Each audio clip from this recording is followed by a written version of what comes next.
Sizga zor qoldirmasin hech, tushundim hechdan ko'ra kech.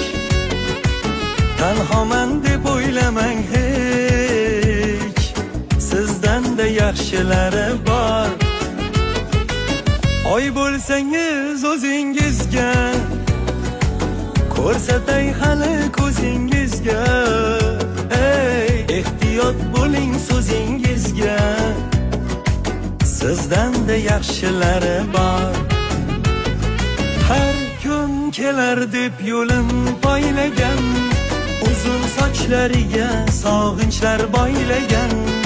O'zidan-da ko'proq bizni o'ylagan, sizdan-da yaxshilari bor. Har kun kelar deb yo'lim poylagan, uzun sochlariga sog'inchlar boylagan. O'zidan-da ko'proq bizni o'ylagan, sizdan-da yaxshilari bor. Assalomu alaykum aziz